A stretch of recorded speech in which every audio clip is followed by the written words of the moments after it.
আপনারা নিউজটা দেখতে পারতেছেন, মানে এটা হচ্ছে আপনার যুগান্তরের নিউজ, যে গরমে বাসা থেকে ফ্যান নিয়ে বের হতে বললেন চিফ হিট অফিসার বুশরা। প্রশ্ন হচ্ছে, এই যে যারা আপনারা দেখতেছেন, এই যে যারা নির্মাণ কাজ করতেছে, যারা এই তিনতলার ছাদে ওইটা এই ধরনের মানে নির্মাণ কাজ করতেছে, তো মানে তাদের জন্য আসলে আমাদের এই মানে হিট অফিসার কি মানে উপদেশ দিচ্ছেন এটা আমার জানা নাই। কারণ তারা তো আসলে কাজ করবে না ফিন ওই এই যে ফ্যান কি না পিটার মধ্যে বাইন্দা ঘুরবে, ঠিক আছে? মানে এইটা এক ধরনের আসলে মানে দেশের মানুষের সাথে কি মানে মস্কারি নয়? আপনাদের কি মনে হয় যে আপনার মানে এই যে দেখতেছেন আপনারা এই যে তীব্র গরমের ভিতরে যেখানে 40 ডিগ্রি তাপমাত্রা, মানুষ আপনার ঘর থেকে বের হইতে পারতেছে না, সেই জায়গায় তারা যখন আপনার এইভাবে নির্মাণ কাজ করতেছে, দিন আনতে পান্তা পোড়ায় যেসব মানুষের, তারা এই যে রিক্সা চালায় মানে 500 টাকা ইনকাম করে, তো তাদের জন্য আসলে আমাদের হিট অফিসার কী উপদেশ দিচ্ছেন এটা আমি জানি না, বা আমার খুব জানার ইচ্ছা যে আসলে এই যে যারা এই ওয়ার্লিংয়ের কাজ করতেছে, ঠিক আছে, যারা এই যে তীব্র গরমের ভিতরে এইভাবে রোদের ভিতরে কাজ করতেছে, তো তাদের জন্য আসলে উপদেশটা কি?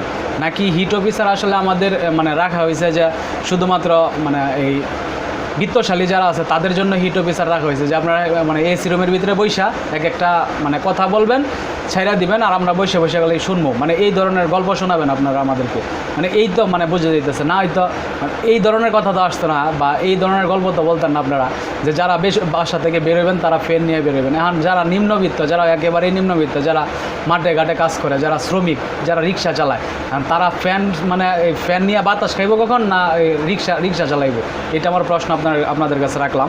তো এই জন্য আসলে কথাগুলো বলা যে আমাদের দেশে আসলে সবই সম্ভব, মানে যদি আপনার খালি মুখ ফুইটা বলতে পারেন, এইটাই মানুষ মাইনা নিব, ঠিক আছে, এইটাই মানুষ শুনবো। তো এই হচ্ছে আমাদের বর্তমান অবস্থা আর কি, আসলে বলার মতো কোনো ভাষা নাই।